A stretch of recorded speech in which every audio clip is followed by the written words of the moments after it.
So, is a diesel pusher Class A motorhome any better than a gas Class A motorhome? We've owned both types, 2 diesel pushers, including one that was underpowered for its size. and now we've spent the last year traveling in a gas motorhome. So today we feel like we can give you a really fair comparison. And some honest insights you probably won't hear on the sales lot. I'm Jamie, I'm Linda. and this is Roaming with Rosie. I don't know why they call it the doghouse. They just call it the doghouse. Who did this? It makes no sense.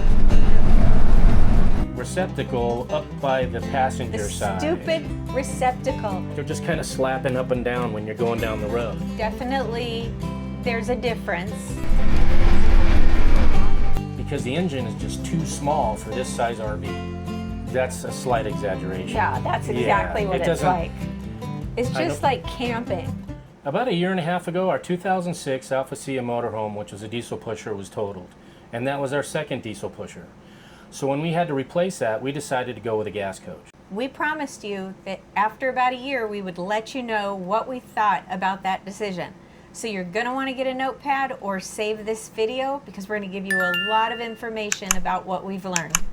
Okay, so let's get started. If you're talking to a salesperson or even somebody that may own a gas or a diesel coach, there's going to be some facts that they put out, which necessarily aren't facts. It could be just opinion. So it's not as clear as you might think. Let's talk about the 2 different types of motorhomes. So there's a diesel pusher, and that's what we had in the past. And when you say diesel pusher, it means that the diesel engine is in the back of the coach, pushing the RV down the road. Now, a gas coach is entirely different. It has a motor up in the front, where it's in between the driver and the passenger. So obviously, you're going to get more engine noise in a gas coach than you would in a diesel pusher.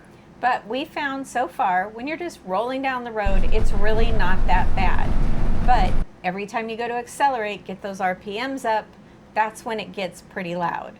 Obviously, when you're going uphill, you're going to be kicking your RPMs up, and then the engine's going to be working a little bit harder, so it's going to generate a little bit more noise. If it's on a diesel pusher, it's going to be in the back, so you're really not going to notice it. Gas coach, you're going to notice it a little bit more. So there's a lot of things that you can do, and Jamie's done some of them. You redid the doghouse, which is, why do they call it the doghouse? I don't know why they call it the doghouse. They just call it the doghouse. I don't know why. It's the engine cover. It's the engine cover for your engine. It's where they can access to actually do work on the motor if you have some major work that needs to be done. So I redid that, but in the process of doing that, I noticed on the underside of the doghouse there was no insulation to dampen down the noise. So I actually bought some product that you can line the inside of the doghouse that will help with keeping that noise down. The other thing it does, it also helps with heat, because obviously the motor's sitting there right between you and the passenger, and that's going to generate heat. So that's going to help with that as well. Now let's talk about the ride. There is a difference in the ride. Why is that? Well, the difference is, especially with the gas coach, the F53 chassis, the Ford chassis, which we have, when you have leaf springs and all that, they're just kind of slapping up and down when you're going down the road. There's things that you can do to make that less and not ride as bad. The diesel coach actually comes with airbags, so you're going to have airbags, and those things are going to create a smoother ride. So when you're going down the road, the airbags are going to be absorbing a lot of that roughness. It rides a lot smoother. Now, there's things that you can buy for the gas coach, like liquid springs, that are something an aftermarket thing you can put on your RV to the tune of about $20,000 to do the front and rear. And we said if we were going to spend $20,000 on those, we would have just gotten the diesel probably. Yeah, we would have just went and bought another diesel pusher, because it doesn't make sense to do that. But there are things on our RV, they were things that no matter what our gas RV we were going to buy, I wanted to have on the RV. And luckily, when we purchased this RV that we're in now, it came with everything. It has sumo springs, which takes up that space between your leaf springs and everything, so it's not slapping. And then it came with the upgraded shocks, and both RVs come with anti-sway bars, so this already had it, and the diesel pushers had that as well. The other thing that this RV has on it is called a track bar, and that goes back on your rear differential, and that helps with wind and stuff like that where you're being pushed around. So we have all those things on the coach, and if you don't have those are things you can actually look up and you can have added to your coach to make it a better driving experience. So basically, as far as the noise in the ride, definitely there's a difference. If you're not driving 5,000 miles a year or more, is it really worth all that? So far for us, we're pretty fine with it. It took a little bit of adapting. There's certainly a heck of a lot of terrible highways here in the United States. So those are things that you can do to offset some of that difference in the ride and the noise. Adapting to the noise, we don't talk to each other when we're driving anyways. I got my earbuds in and you don't like to talk. So. We don't talk to anybody. We don't talk to each other, period, anyway. So any newer motorhome or RV isn't built the way they used to be. So the newer ones are going to rattle and creak and everything else because it's just crap stuff that's installed in it. yeah, I mean, they're not like the Alpha. When we had that, the cabinets were actually made out of real wood. It wasn't press board and stuff like that. So it was better materials. But even so, I mean, the Alpha, the kitchen. But it was old. It was old, yeah, So and the doors would rattle, and you know, if hinges came loose or whatever, that's just part of it. When we bought this RV, we had some hinges that were loose. I went and tightened them up, and that kind of fixed the problem. Was that all the cabinets that were up above? Cabinet doors and they stuff were all like that, rattling yeah. on the way home when we first bought it, and then he tightened everything up, and there's been no sound has come out of them at all. Right. They're completely quiet. Right. So some of the things you're trying to compare, diesel, gas, it's just actual RV to RV that you've got to look at. Some are not going to be noisier because they're not built well. Some are going to be noisier because they're old. The other thing, not to forget, that really shocked me was outside engine noise. So I never really thought about it, but the diesel pusher, it goes tick, tick, tick, tick, tick, and it's loud. Well, the thing is when we had the first motorhome, which is a Holiday Rambler, and it had the Cummins engine. The Cummins engine is actually a quieter. Yeah. Not as quiet as a gas coach, but it's quieter than what the Cat engine is. And the Cat diesel engine, when I first looked at the Alpha, I told the guy, I'm like, are you sure the motor's all right? Because it shouldn't sound like that. And he goes, you've never listened to a Cat engine then, because that's what they sound like. So when you start up this coach, it's the same as if you start up your Ford pickup truck. It's like there's vroom when it starts. Yeah, exactly like that. It goes vroom. Yeah, it's just like that. But then it's quiet. Yeah, it's a lot quieter. So those are other things to compare. You disturbing your neighbors. Maybe you don't give a Maybe you don't give a Another thing when it comes to ride is your actual seats that you're going to be sitting in.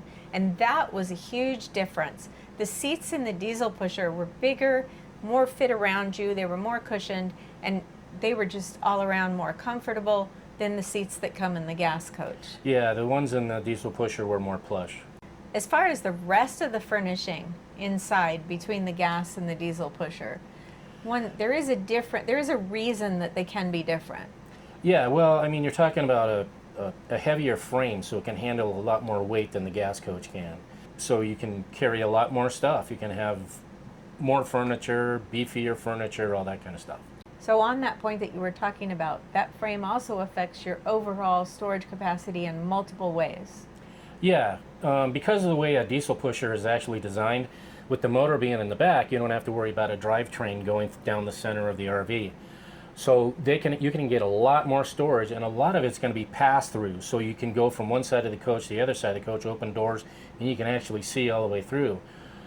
Also, with that being in mind, you can have actually pull-out trays where they'll slide out, so you can access all your stuff where you're not having to lean in to your storage bays and pull stuff out. It'll actually slide out on a tray.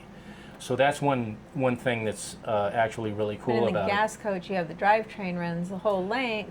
So most of the ones that we looked at, you open that compartment door, and your compartment is just that space. Yeah, it's yay deep, and depending on how wide they make it so wide. The Holiday Rambler did create, and the other coaches made on that production line, have the small pass-through at the top. But beware, when we're talking about weight, it isn't a matter of just diesel versus gas.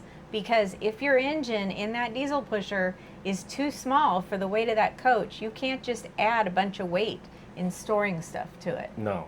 Let's talk about towing capacity. it isn't necessarily just diesel versus gas. There's more to it than that. Yeah, when we actually purchased our first RV, which was a Holiday Rambler, it was a 2001 Ambassador. It was a diesel coach, had a 300 Cummins, and it was a 36-foot long RV. We had a problem with that, and that was part of the reason we ended up with the Alpha. When we were actually in Utah, we were going up a 10% grade, and about 3/4 of the way up, I was down to about 10 miles an hour. And that's before we even started towing. So once we finally got to the top of that hill and we were getting to where we were going to be camping, I actually told Linda, I said, you know, we wanted to make this our forever coach. That's not going to happen because we're not going to be able to tow anything because the engine is just too small for this size RV. It's not just as simple as diesel versus gas. You still need to have an engine that's the right size for the motorhome that it is. However, what we did have was the Alpha could tow 10,000 pounds, right? Yeah, the Alpha was rated at 10,000 towing capacity, and it had a 350 cat engine on it. And this one? This one is rated at 5,000 pounds, and the motor on this one is 362 horsepower. At the time that we made this video, fuel prices are surging again. Right now, fuel in New Mexico and West Texas is about $3.87 a gallon for regular and well over $5 a gallon for diesel. Diesel has a reputation for getting higher fuel mileage. Is that necessarily what you'll experience? Well, there's a lot of determining factors. If you're in a diesel pusher and say you're towing a heavier vehicle because you can tow that 10,000 pounds, as opposed to the gas coach, which can only tow 5, and if you have a longer coach or you have more stuff on that RV, could actually make it a wash because you're not getting as good a gas mileage as you would with the gas coach because you can't put as much on it and you can't tow as much. And the difference from all the research that I did, the difference is what we experience. It's like 1 to 2 miles per gallon difference. That's really all that we've experienced. And we have sat around plenty of campfires where people will argue, mine gets 5 miles a gallon more, mine gets 10. People will throw out all kinds of crazy numbers. All we can tell you is that we didn't find it really to be enough of a difference, especially to offset the cost. Yeah, plus, I mean, you got to take into consideration not just the other things that I talked about earlier was how does somebody drive? If you have somebody who's driving, say, 60 to 65 miles an hour, and you have another person who's driving 80 miles an hour, obviously the person who's driving 60 to 65 miles an hour is going to get better gas mileage than the guy who's driving 80. Right now, the cost of fuel, the difference between diesel and gas, is anywhere from $1 to $1.50 a gallon. And that's enough to make a lot of people not be able to travel at all right now. And the other thing to take into consideration, when we had the diesel pusher, I had that Open Roads app where I could actually go through truck stops and fuel up, which made it really easy. So I didn't have to worry about if I could get in or get out of somewhere. Now with a gas coach, that's a little bit different. There are gas stations now that are adding RV lanes like Maverick, and I think there's a couple others that are having RV lanes where you can get in and get out of the fuel lanes a lot easier. But we do, if we're in an area where we don't have those fuel stations, what we do is use Google Maps to see where we're at, see if we can get in and out of there, because we can't go through the truck lanes with the RV because it's only diesel fuel that they have there. If your coach is newer than a 2009 or 2010, we got to talk about DEF. That's DEF, diesel exhaust fluid. And that's going to add about 2 to 3% to the cost of your fuel. And that's actually the smallest part of running a DEF coach. The biggest thing is going to be repairs and stuff like that. There's a lot of problems regarding the sensors and emissions and all that kind of stuff when you have a DEF system. Now let's talk about servicing your coach. If you have a diesel pusher and you need to take it in, if you take it to a place like National Indoor RV or La Mesa RV or Lazy Days RV, they'll be able to work on not just the chassis side of it, but they'll also be able to work on the home side of your RV. Some other places, if you're not into an area where you can go to one of those places, you're going to have two. You're going to have one that'll work on the chassis side and another one that'll work on the home side of your RV. And in Phoenix, that's kind of what we experienced. So we had to go to the truck areas over on the east side of town, and guess what? When there is hundreds of trucks trying to get out onto the road every single day from those warehouses, guess who gets priority of getting stuff fixed? Not you and your motorhome. In a smaller city where we're based out of now, it's really hard to find a shop at all to work on not only an older coach, but a diesel pusher coach. So we had to go to a truck place that we found here that would work on it, and they were pretty nice. They weren't overly busy and they could usually get us in, but the service cost was about $225 an hour for them to work on it, and we're just talking about working on the chassis and the motor, right? Correct. The motorhomes were $225 an hour when working on a diesel truck was $185 an hour, and what does that tell you? It tells you they don't want to work on a motorhome. There's 2 RV shops in town that'll work on your gas coach, and they'll work on, for the most part, the chassis, engine, and house part of the coach. Correct. And their service fee is about $140 to $150 an hour, so a lot less expensive just for the service work. One of the things that really excited Jamie about switching to the gas coach was the ability to do more of it himself, so more DIY work. And why does he prefer to do it himself? Because he knows that he's going to care more about it than anyone else who works on your coach. Yeah, that's true. When it comes to like working on a diesel as opposed to a gas, I mean, everything on a diesel is a lot more heavy duty and all that. So some of the equipment you may need to be able to do certain things on a diesel is you're going to have a lot more, like jacks or things like that. It's going to have to be a lot more heavy duty. So that's why, you know, I wasn't really willing to do some of the stuff on a diesel pusher that I'm willing to do on a gas coach. The other thing between diesel and gas is just parts themselves. If you go to buy parts for a diesel, they're more expensive than it is for a gas coach. That's just... So let's talk about torque or acceleration. Basically, that's your ability to accelerate up to speed or to be able to go up a hill. And people who have diesel pushers will go diesel, diesel, diesel all the way. But we've found it's not that simple. Yeah, like I talked about earlier with our experience with our first RV, that just wasn't the case. Our Alpha had a 350 cat diesel. It had 860 pounds of torque. In driving that RV, when I would get onto the freeway, it just got up to speed like there was no tomorrow. And I couldn't even tell that we had a tow vehicle on the back. It was very, very nice. It worked. It was just a great setup. But they had put the right motor with the right size coach, so everything worked out great. The gas coach doesn't get up and go as quickly as what the Alpha did, but it still gets up and goes pretty good. It's not like dragging or anything like that. Original Rosie, the Holiday Rambler, was actually dangerous getting on the freeway because it took so long to get up to speed. So what we're trying to emphasize is it's not just as simple as gas versus diesel for torque and horsepower. There is supposed to be a little bit better acceleration with the Ford V8 engine, and if you have one of those and you've had a coach that was the V10 prior or the Chevy Workhorse, we would love to hear from you if your experience is that it's better for acceleration. So now, as promised, we're going to tell you the differences that we've experienced and which we like better between the 2017 Holiday Rambler Vacationer that we have now and our 2006 Alpha Sia. One thing important to note is this coach is 4.5 feet shorter. So right there, that makes a lot of difference and makes some things hard to compare back and forth. Right. Number one, let's talk about the ride.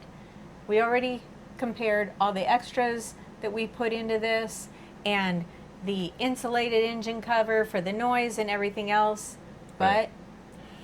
The Alpha had a better ride with the air ride suspension and those cushy seats, and with the engine being in the back. It was a nicer ride. it's not as bad as we expected.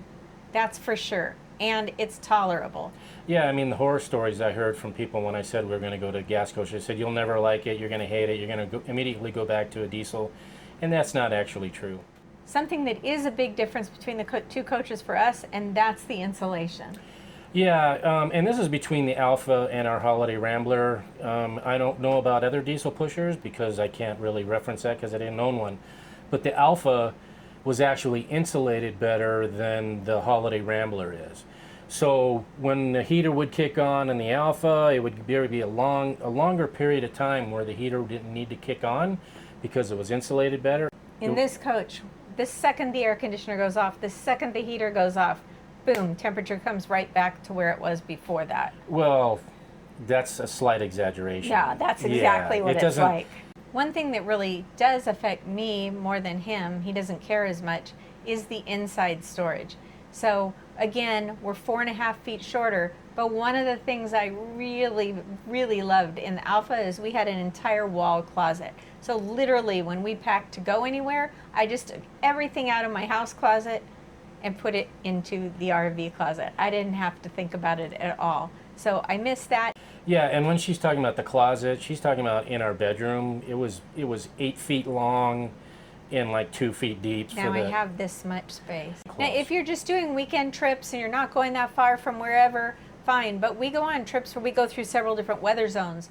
Okay, number 4, let's talk about bathroom or bathrooms comparison, because we have a big difference here between the two coaches, and it just doesn't have to do with size, it has to do with the layouts. And we don't agree on which things we like better. So I like this coach. We have, the master bathroom has a lot of storage in it, but it has a huge like medicine cabinet. I've got a mirror going like the whole section of the wall, and I really like that a lot. And in the Alpha, I didn't have that. Well, no, you didn't have that. There was a mirror above the vanity, the sink, and then there was the big mirrors on the closet doors. You had those. But the thing that's different is the bathroom in this coach, the rear bathroom, which is at the very back of the RV, you can actually close the door, and if you're taking a shower, the heat's not going to escape. In the Alpha, it was open into the bedroom area. But the thing that I liked better about the Alpha was the shower was larger in the Alpha than it is in this coach. But I mentioned bathroom. So one thing this coach has that we did not want, we actually almost didn't choose the coach because it had it, is it has a second bathroom. And we thought, we're just going to end up using that for storage. Guess what? We have his and hers bathrooms. Yeah, it's just a half bath. But the cool thing about having the second bathroom is I can go and wreck it as much as I want to, and it doesn't affect her. Okay, number 5. I'm going to call this interior comfort. It's the way things are laid out. So our bedroom itself is smaller because we've got a rear bathroom and we're 4.5 feet shorter. But we did choose this coach thinking that there is the space. It was designed for a king-size mattress, and that was something we really wanted.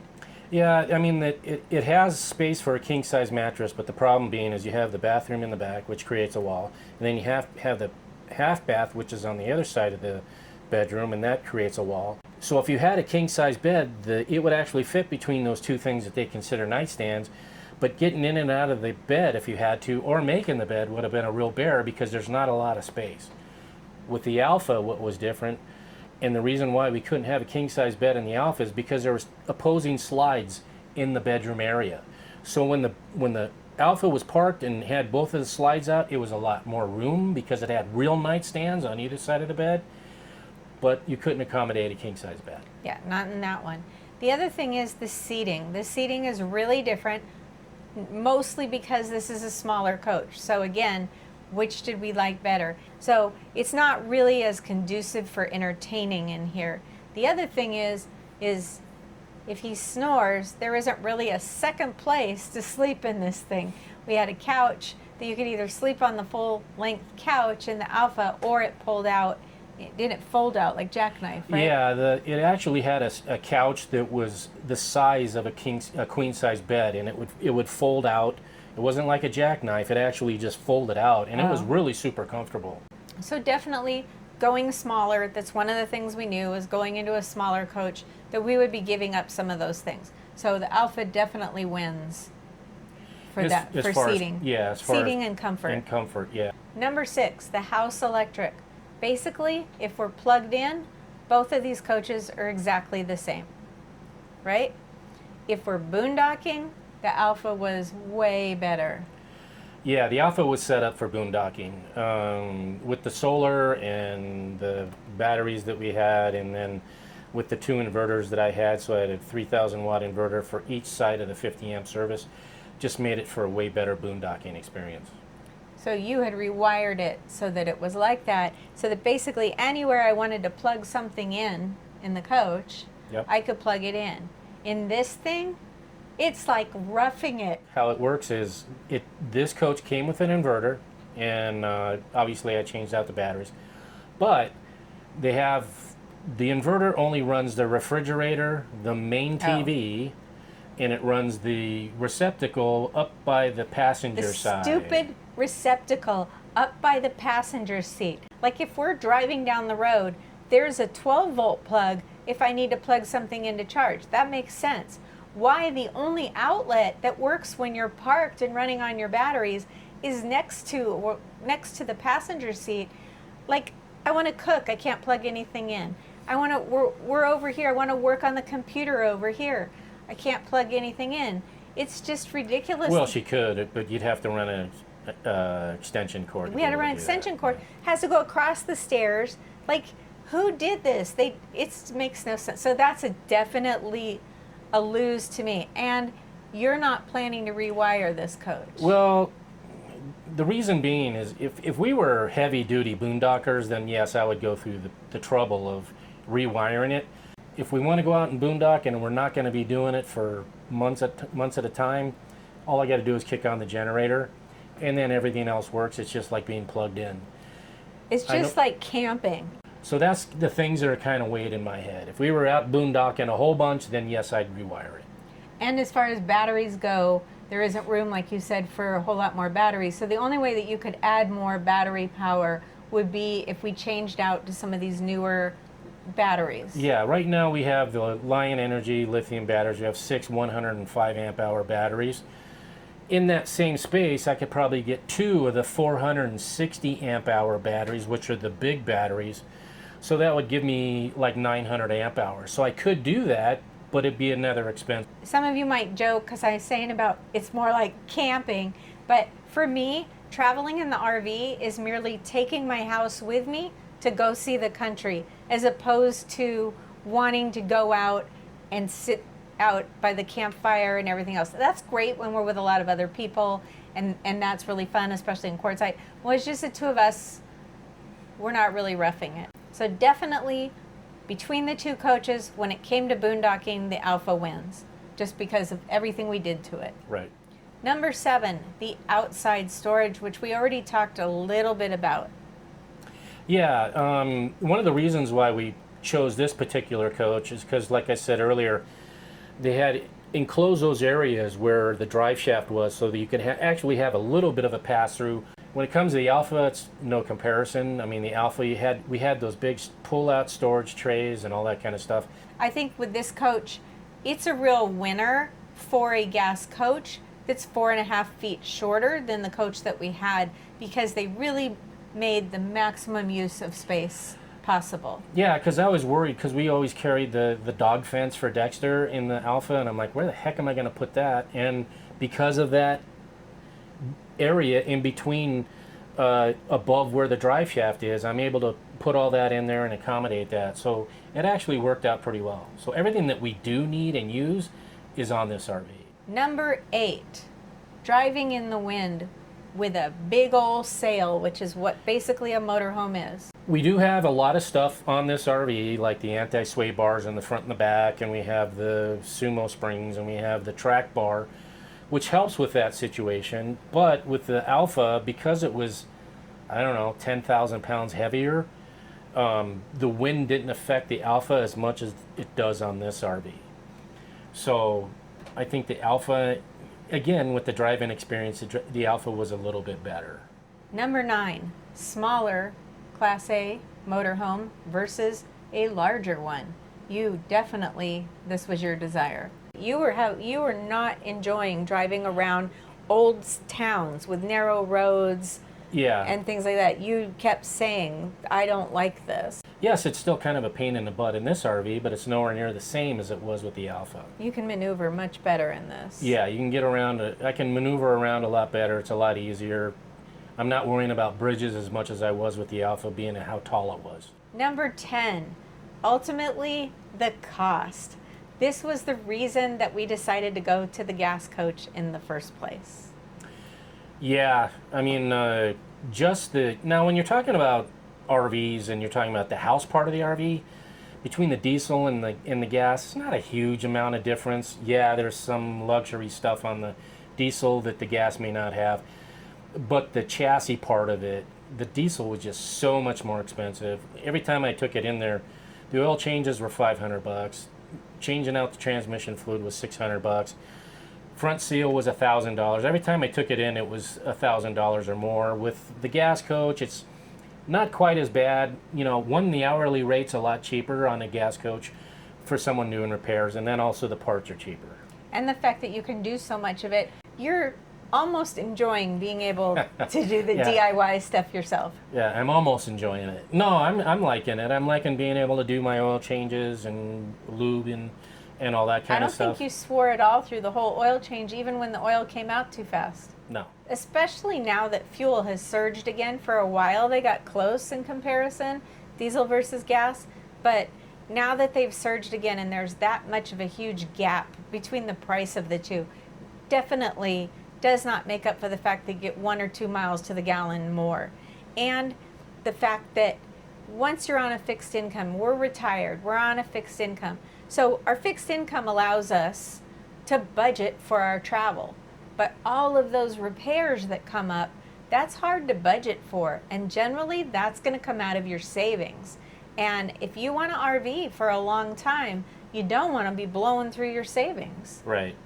And that was one of the factors we were taking into consideration when we decided, when we were replacing the Alpha, did we want to continue those costs as far as with the diesel as opposed to going to a gas coach and minimizing some of that expense. So you can say that your diesel engine is going to last a lot longer, maybe 500,000 miles, maybe more, but there's so much more than the engine just lasting.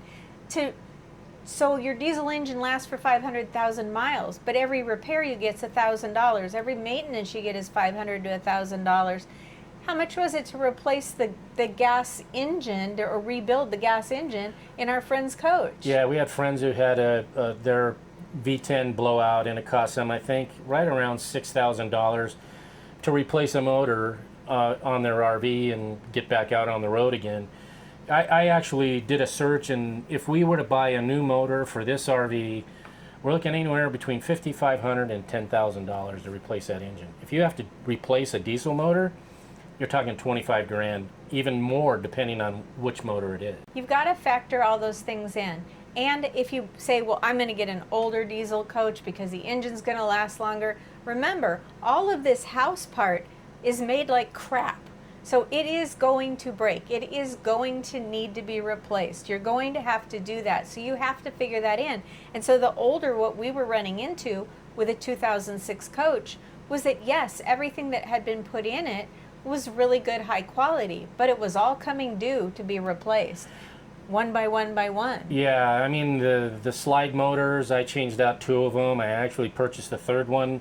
The step motors? The step motor I had to replace. And those things are going to be whether it's a gas or a diesel. Right. You know, when you're talking about the house side of it, yes, the diesels are probably going to be a little bit more luxurious and may have some better materials, but things are still going to go bad, just like on any other gas coach as well. So we always felt like if we had a 20-year-old coach that was built better, that would save us money in the long run. But it didn't, because those 20-year-old things, just like in your house, need to get replaced after 20 years. The furniture was fine leather furniture in the Alpha, but it was starting to need to be recovered or replaced. Yeah. And so that was going to be another expense. So those are the things that you need to think about. It's not just diesel's better. It's not just gas is better. There's a lot more to it than just those 2 things, and a lot that applies to your style of camping, your style of travel, how far, how long, are you going to live in it? All those kinds of things come into play. In conclusion, we miss a lot of things about RV living in a big diesel motorhome, especially an older one, with all the comfort that it brought. But ultimately, having this gas coach is a lot less stressful on us with the ease of operating it, with all the DIY I can do on it. And hopefully, if we have to take it in for repairs, which there's one coming up right now, hopefully that cost of repairs is a lot less than it was with the diesel pusher. So for us, this was a winning change, and we're glad we made the decision. We'd love to hear what your experiences are, as they might differ from ours. Go ahead and drop us a line down in the comments. And if you found this video helpful, we'd really appreciate it if you'd share it with your friends and family on social media. And if you're not yet a subscriber, go ahead and hit that subscribe button. And ring that bell, because that way YouTube will notify you whenever we upload any new content. And make sure to leave a comment, that way you could be part of the conversation. Until next time, We'll see ya. That's a wrap, roamers. If these adventures and tips are keeping you inspired, subscribe and watch another one. Your next RV tip or destination is just a click away.